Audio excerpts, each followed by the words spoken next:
chose qui me frappe dans le discours abolitionniste, c'est qu'il y a beaucoup en filigrane de discours anti-homme. Il y a comme une condamnation du désir sexuel des hommes. On parle énormément de société patriarcale et que donc le système prostitutionnel, c'est des mots qu'ils aiment bien employer, oui. Serait donc un prolongement du patriarcat en quelque sorte. Ah, ouais. Oh, là, vous m'apprenez quelque chose. Ah oui, ok. On se fait répéter ça très souvent. Énormément. C'était, je crois, dans le dernier film d'Ève Lemont. Aussi. Bizarre. Étrangement, j'aurais pensé le contraire. Parce que le patriarche, comment vous expliquez qu'un patriarche, un homme dominant, dans une famille, ne forcera pas sa conjointe à s'ouvrir les jambes? Effectivement. À genoux? Oui, ben oui, mais ça. Moi, je comprends pas, là. Alors, ce que je connais, généralement, les hommes qui requièrent des services sexuels, qui vont aux danseuses, etc., c'est des hommes impliqués dans une relation conjugale matriarcale. En réalité. À un point, puis vous savez très bien que beaucoup de ces hommes-là n'ont pas de libido pour la compagne et ne bandent pas avec la compagne. Parce qu'elle est trop dominante. Ils se sentent étouffés. Ils se sentent étouffés, et là, ils vont se prendre une dominatrice, ils vont se faire fouetter, qu'ils soient avocats, médecins, représentants de grandes compagnies. T'en sais quelque chose, c'est pas moi qui va t'apprendre ta clientèle. Mais moi, j'en ai des clients qui m'ont confié avoir eu recours. C'est souvent parce qu'ils aiment recréer l'équilibre, à ce qu'ils me disent. Ben, c'est-à-dire, dans leur job, ils ont toujours une position dominante, donc pendant l'heure, ils sont au service de quelqu'un. Rien à voir. Rien à voir. C'est ce que rien à voir. C'est beaucoup plus en lien avec de la répression sexuelle subie en passant, généralement par la mère. Et ensuite, ils se sont impliqués dans une relation avec une femme qui, elle aussi, est réprimante. Et là, ils vont se faire fouetter par une dominatrice pendant une heure. Ça fait du bien, là.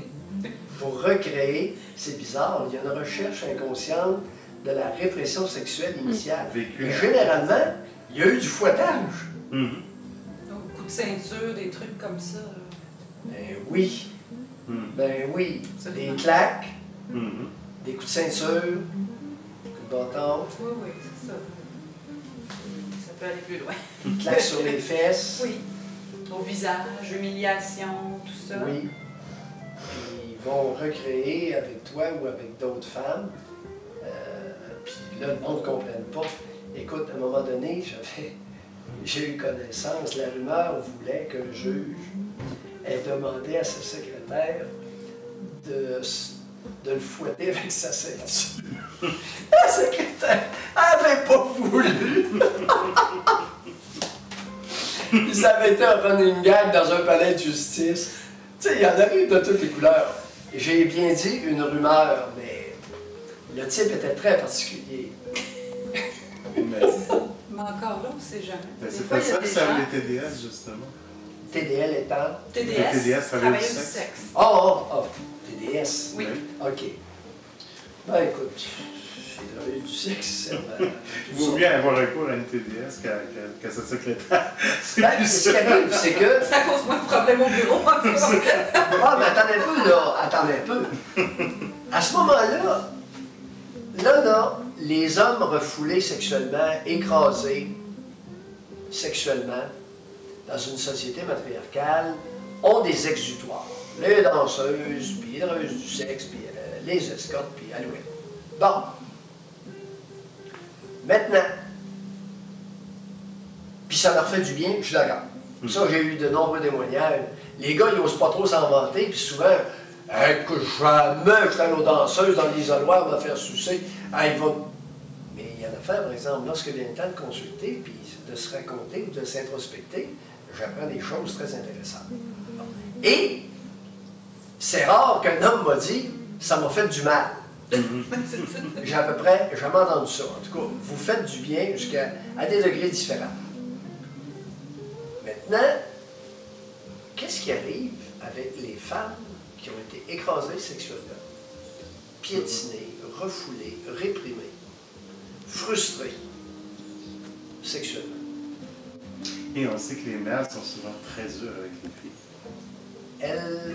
Elles sont quoi comme exutoire dans notre société, supposément moderne et évoluée?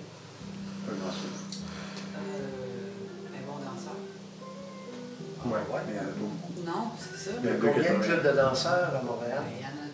Il y a Ben, pour 2,81, femmes, il y en a c'est ça. 2,81, sinon les autres sont pour hommes. Les autres, c'est Puis pour des fois, des il y a une clubs. soirée. Les Disney, il y en a 4. Bon, il y en a 4. Et à Québec, il y en a combien? Il y en a dessus. La Lady Marianne, Oh, Lady Maria? Ben non, c'est des filles. c'est pour femmes, c'est. C'est ouais. des danseuses. Je pensais qu'il y en avait un à Québec. Il n'y en a même pas? Non. Non, c'est vrai, Bon. il n'y en a même pas. Non, il n'y en a même pas. Alors, je répète ma question. Les femmes frustrées, refoulées, écrasées sexuellement, qui sont incapables d'une sexualité adulte et épanouie, elles ont quoi pour elles? Touristes sexuels, peut-être? Oh, intéressant.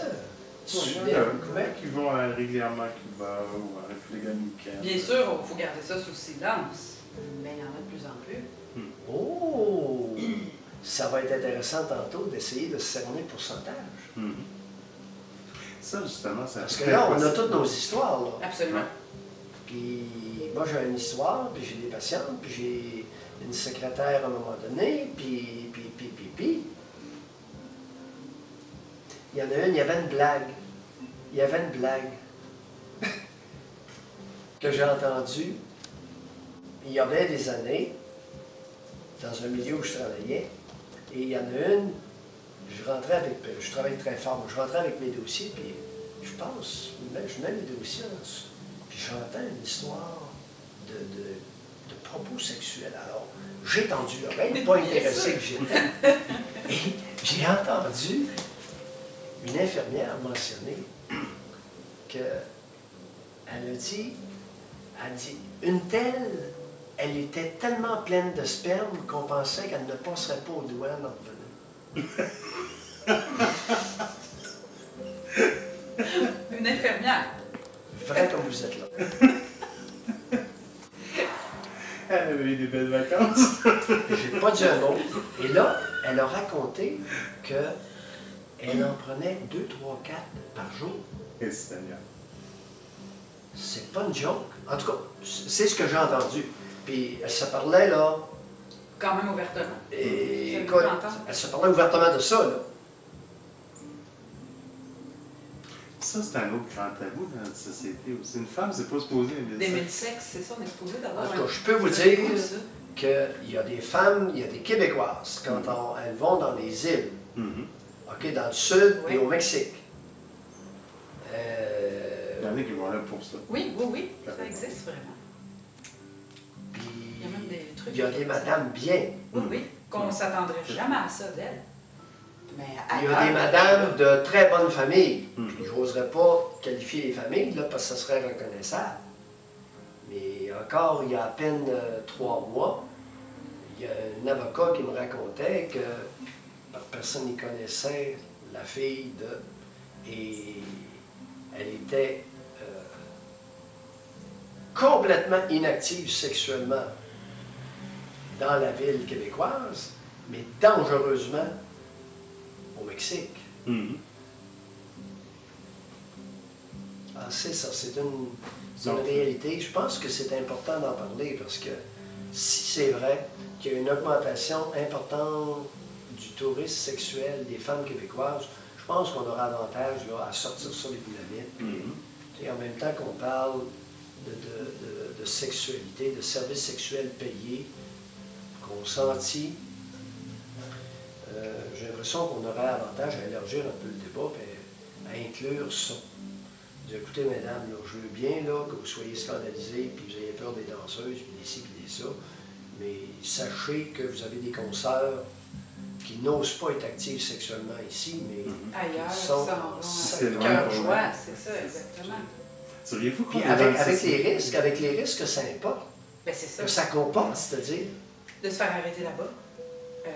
Des maladies. je sais pas, puis demander des volets ou tout ça. Aussi, c'est ça, tu sais jamais qui t'a affaire, surtout au Mexique, des endroits Mais comme ça. j'en ai une, j'ai eu une patiente, elle, qui allait à Cuba, et pouvez-vous croire que pendant une douzaine d'années, elle s'était dégotée un Cubain, marié, et puis elle le réservait pour ses 2, 3, 4 semaines. Ouais. Qu'elle allait là. Il était marié, il avait une conjointe, puis elle le payait en cadeau. Elle lui emmenait des chemises, des pantalons, des gugus. Je ne sais pas jusqu'où c'est répandu, mais elle lui donnait des cadeaux. C'est pas cher payé. Non, c'était pas. Non, mais pour eux, ça vaut de l'or à cause du l'OPC. Et c'était une femme qui était pas. qui n'a pas été douée par la nature, qui n'était pas, qui était pas tellement jolie. Une personne, une bonne personne qui occupait un poste important dans une institution financière. Mm-hmm. C'est pas une joke, là, puis c'est vrai ce que je vous dis là. Mais qui n'était pas jolie. Et elle avait un noir à Cuba, là, puis ça marchait très bien. Puis, elle a trouvé son bonheur là. Diriez-vous qu'on est dans une société qui est sexuellement réprimée? Ben oui. Écoute, qui dit matriarcat dit nécessairement répression sexuelle. Dans une société patriarcale, c'est peut-être aussi pire sinon pire, mais à partir du moment où il y a une attitude dominante chez un des deux parents, il y a nécessairement de la répression sexuelle. La domination, là, c'est écraser l'homme. Tu ne peux pas l'écraser dans son épanouissement et puis qui s'épanouisse dans sa sexualité. Non. La domination, c'est écraser l'autre. Donc, ça implique nécessairement la sexualité. Et moi, je prétends que le mode relationnel dominant au Québec, dans une majorité de familles, c'est le mode matriarcal. C'est la bonne femme qui dit tout, qui mène tout, puis qui a une opinion, puis l'opinion va être partagée.